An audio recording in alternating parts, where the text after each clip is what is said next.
Good morning. Today we learn about chemotherapy.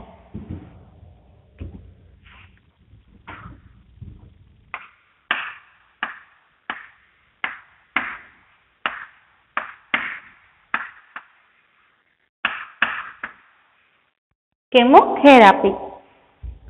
The treatment of a disease with a chemical substance is known as a chemotherapy. The treatment of a disease. ડિઝીઝની treatment જે chemical substance દ્વારા જે કરવામાં આવે એમને chemotherapy કહેવામાં આવે.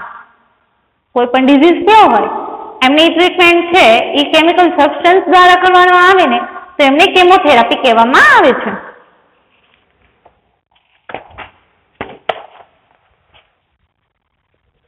કેને કહેવામાં આવે તો કે the treatment of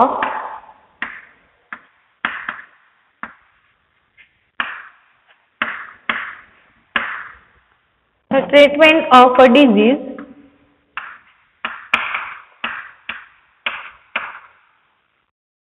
with a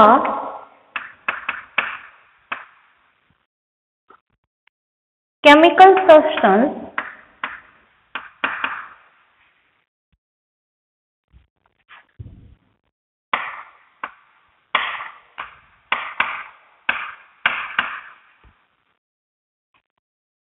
is known as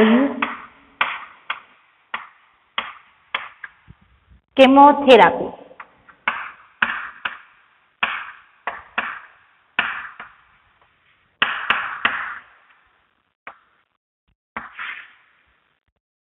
જો તમને 1 માર્કમાં પૂછે વોટ ઇઝ કેમોથેરાપી તો આ લખવાનું રહેશે અને આ જે છે એ 1 માર્ક માટે આઈએમપી છે. આ 1 માર્કમાં પૂછાઈ શકે. તમને એમ પૂછે કે વોટ ઇઝ કેમોથેરાપી અથવા તો કેમોથેરાપી તો લખવાનું કે the treatment of disease with આ chemical substance is known as a chemotherapy. કે કોઈ પણ ડિઝીઝ થયો હોય અને એમની ટ્રીટમેન્ટ આપણે કોઈ પણ કેમિકલ સબસ્ટન્સ દ્વારા કરીએ તો એમને કેમોથેરાપી કહેવામાં આવે છે. And the chemical substance used is called chemotherapeutic agent. અને જે કેમિકલ સબસ્ટન્સ જે યુઝ કરવામાં આવે ને એમને કેમોથેરાપ્યુટિક એજન્ટ કહેવામાં આવે છે. કેમોથેરાપ્યુટિક એજન્ટ કેને કહેવામાં આવે છે? કોઈ પણ ટ્રીટમેન્ટ કરી અને જે કેમિકલ સબસ્ટન્સ જે યુઝ કરવામાં આવે ને એમને કેમોથેરાપ્યુટિક એજન્ટ કહેવામાં આવે છે. સમ of these chemicals are synthesized in the laboratory and are called synthetic therapeutics. જે કેમિકલ જે હોય એમને લેબની અંદર સિન્થેસાઇઝ કરવામાં આવે એમને શું કહેવામાં આવે છે? સિન્થેટિક થેરાપ્યુટિક્સ કહેવામાં આવે છે. While other are produced by a microorganism and are known as the natural therapeutics. અને જે માઇક્રોઓર્ગેનિઝમ દ્વારા પ્રોડ્યુસ થાય એમને શું કહેવામાં આવે છે? તો એમને નેચરલ કેમોથેરાપ્યુટિક કહેવામાં આવે છે. Commonly known as an antibiotic. Commonly આપણે એન્ટીબાયોટિક તરીકે ઓળખી શકીએ. Some antibiotics may be prepared synthetically but most of them are prepared by a microbial synthesis. અમુક એન્ટીબાયોટિક્સ જે છે એ આપણે સિન્થેટિકલી પ્રિપેર કરવામાં આવે છે, બનાવવામાં આવે છે. But most of them are prepared by microbial synthesis. અને જે મોટા ભાગની જે એન્ટીબાયોટિકની હોય એ કોના દ્વારા બનાવવામાં આવે છે? તો કે માઇક્રોબિયલ સિન્થેસિસ દ્વારા બનાવવામાં આવે છે. Antitoxins and other substances which are produced from a body of infection animal and chemical agent used for killing or inhibiting microbial growth in vitro are not classified as a chemotherapeutic agent.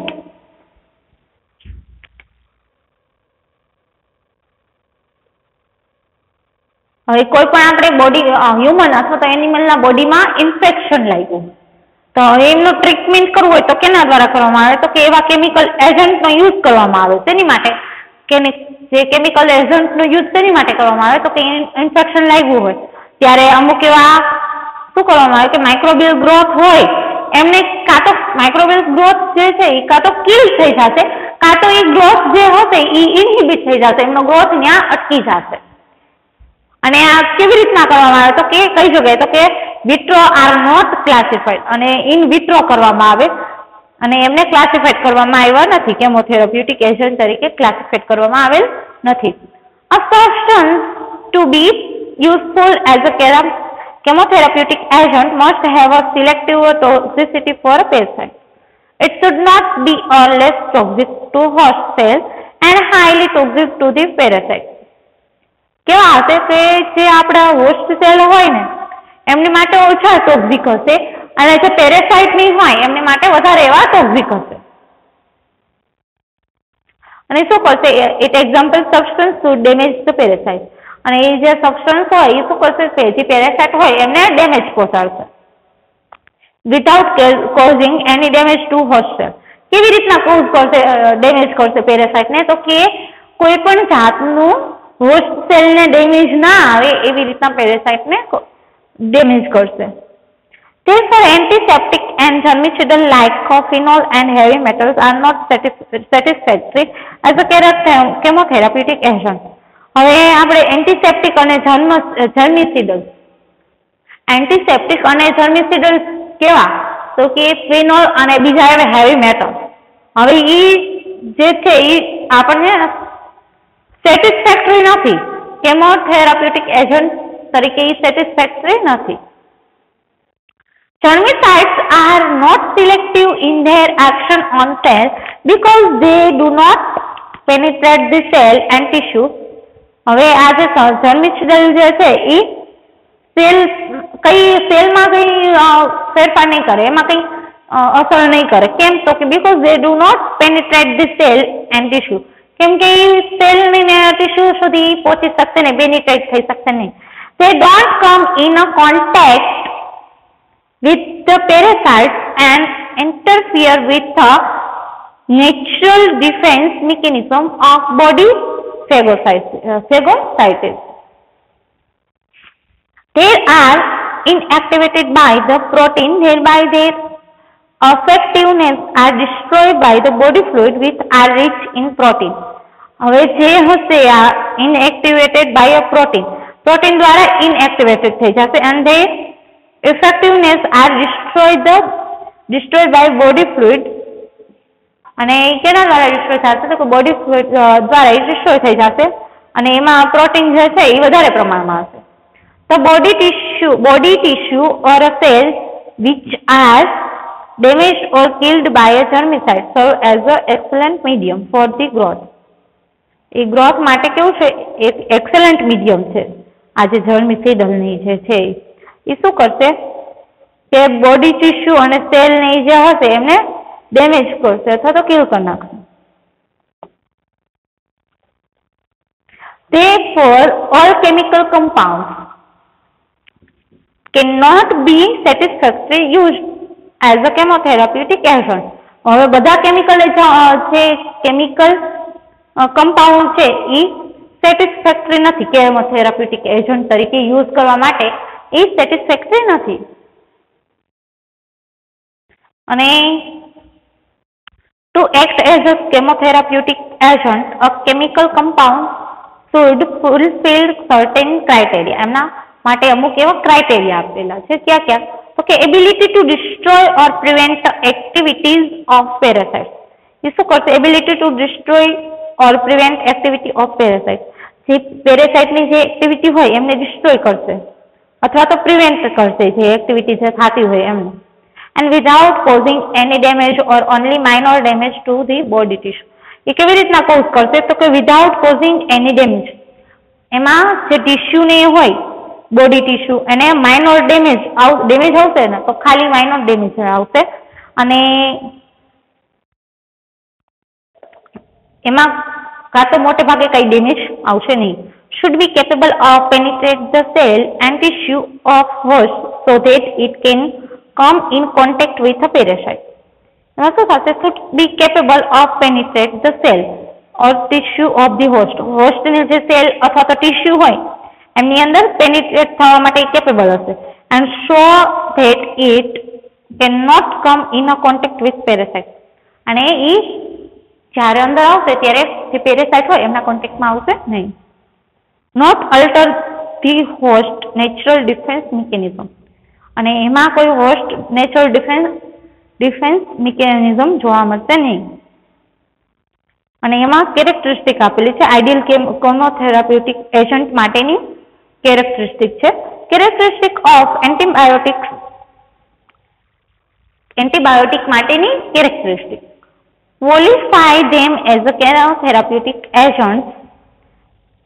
જે કેમોથેરાપ્યુટિક agent છે એના માટે qualify the antibiotic must fulfill certain qualities to useful as a chemotherapeutic agent. જે antibiotic જે છે એ કેવા હશે કે ફૂલફિલ સર્ટેન ક્વોલિટીઝ, એમાં જે ક્વોલિટી જોઈએ ને એ બધી જ હશે એન્ટીબાયોટિકની અંદર. અને કેવા હશે કે useful as a chemotherapeutic agent, chemotherapeutic agent તરીકે એમનો યુઝ થઈ શકશે. એમાં 4 પોઈન્ટ આપેલા છે. The should be a broad spectrum able to destroy or inhibit many different species of pathogenic microorganisms. જે અલગ અલગ પ્રકારની જે સ્પીસીસ હોય પેથોજેનિક માઇક્રોઓર્ગેનિઝમની એમને શું કરશે? ડિસ્ટ્રોય કરશે અથવા તો ઇનહિબિટ કરશે. ડિસ્ટ્રોય અથવા તો ઇનહિબિટ કરવા માટે આ એક બ્રોડ સ્પેક્ટ્રમ છે. હવે એમનો ઘણો બધો યુઝ થાય છે. એ શું કરશે કે જે માઇક્રો ઓર્ગેનિઝમ હોય અલગ અલગ પ્રકારની સ્પીસીસ હોય માઇક્રો ઓર્ગેનિઝમની એમને શું કરશે? કાં તો ડિસ્ટ્રોય કરી નાખશે કાં તો કિલ કરી નાખશે. They should prevent the development of resist form of pathogens. એ શું કરશે કે પેથોજન જે હોય એમને રેઝિસ્ટ કરશે અથવા તો પ્રિવેન્ટ ધ ડેવલપમેન્ટ ઓફ, એટલે આપણે જે બોડીને હોય એમને પ્રિવેન્ટ કરશે અને આ જે પેથોજનને જે હોય એમને રેઝિસ્ટ કરશે. ત્રીજું, they should not produce undesirable side effect in a host. એ શું કરશે કે આ જે હોસ્ટ હોય એમની અંદર કોઈ પણ એવા અનડિઝાયરેબલ સાઇડ ઇફેક્ટ જે હોય શું કરશે કે they should not produce undesirable side effect in host. એ કોઈ પણ પ્રકારની અનડિઝાયરેબલ સાઇડ ઇફેક્ટ પ્રોડ્યુસ નહીં કરે હોસ્ટની અંદર. અને એક્ઝામ્પલ આપેલું છે sensitivity, allergic reaction, damage to nerve અને ઇરિટેશન ટુ બોડી સિસ્ટમ. એમાં એક્ઝામ્પલ આપેલા છે સેન્સિટિવિટી, એલર્જીક રિએક્શન અને ડેમેજ ટુ નર્વ. જે નર્વને જે હોય ચેતાને એમને ડેમેજ પહોંચાડે અને irritation to body system. They should not eliminate the normal microbial flora of host. અને એ શું કરશે કે જે આ કેમોથેરાપ્યુટિક એજન્ટ જે હોય એ હોસ્ટની અંદર જે નોર્મલ માઇક્રોફ્લોરા જે હશે ને એમને એ કિલ કરશે નહીં, એમને બહાર કાઢશે નહીં. તો તમારે પહેલા સૌપ્રથમ તો શું કરવાનું રહેશે કે આ જે કેમોથેરાપી જે છે એમની માટેની ડેફિનેશન શું છે? તો કે the treatment of a disease with a chemical substances is known as a chemotherapy. આ તમારે યાદ રાખવાનું રહેશે કેમોથેરાપી કેને કહેવામાં આવે છે. તો કે કોઈ પણ ડિઝીઝ થયો હોય એમની ટ્રીટમેન્ટ આપણે કરવી હોય તો જે કેમિકલ સબસ્ટન્સ દ્વારા કોઈ પણ ડિઝીઝની કેમિકલ સબસ્ટન્સ દ્વારા ટ્રીટમેન્ટ કરવામાં આવે ને એમને કેમોથેરાપી કહેવામાં આવે. અને જે કેમિકલ સબસ્ટન્સ યુઝ કરવામાં આવે ને, હવે આ કેમોથેરાપી તમે જોઈ લીધું, કોઈ પણ ડિઝીઝ થયો હોય અને એમની ટ્રીટમેન્ટ કેમિકલ સબસ્ટન્સ દ્વારા કરવામાં આવે તો એમને કેમોથેરાપી કહેવામાં આવે. હવે કેમોથેરાપ્યુટિક એજન્ટ કેને કહેવામાં આવે એ જોયું. તો કે આ કેમોથેરાપી જે ટ્રીટમેન્ટ કરી કેમોથેરાપી, હવે એમાં જે કેમિકલ સબસ્ટન્સ યુઝ કરવામાં આવે ને એમને કેમોથેરાપ્યુટિક એજન્ટ કહેવામાં આવે છે. Okay, thank you.